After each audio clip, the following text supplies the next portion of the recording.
السلام عليكم ورحمة الله وبركاته. أعزائي المتابعين، هنجاوب على سؤال يمكن جديد من نوعه يعني خاص بموضوع التوكيلات. شخص كان عامل توكيل وقضيته انتهت، فعايز ياخد التوكيل معاه وهو ماشي. طبعا مش قانوني انك انت تاخد التوكيل بعد ما تخلص القضية، ولكن هو سألني سؤال، ده سؤال الحلقة: هل التوكيل له مدة زمنية؟ هل التوكيل له مدة معينة بينتهي فيها؟ بص، هو في 4 حالات بينتهي فيهم التوكيل. لو توكيل خاص بعمل شيء معين، بانتهاء الشيء اللي حصل عشانه التوكيل بينتهي.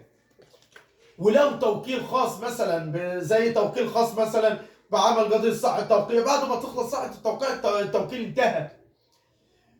لو انا محدده بمده، انا عملت توكيل بحيث ان مثلا يصير مفعول التوكيل لمده سنه، وجاء عدت السنه التوكيل بيبطل مفعوله. لو اللي اتعمل له التوكيل او اللي عمل التوكيل مات، برضه التوكيل هينتهي بوفاه الوكيل او الموكل. انما في غير كده التوكيل ساري مدى الحياه. ولو عايز تلغي توكيل من عنده محمد، انت بتاخد رقم التوكيل وبتروح تلغيه في الشهر العقاري، وده هنتكلم فيه في فيديو مستقل. احنا جاوبنا على المدد اللي بينتهي، في الحالات اللي بينتهي فيها التوكيل، او الحالات اللي التوكيل مقيد فيها بمدة معينة. انتظرونا في فيديو جديد ومعلومة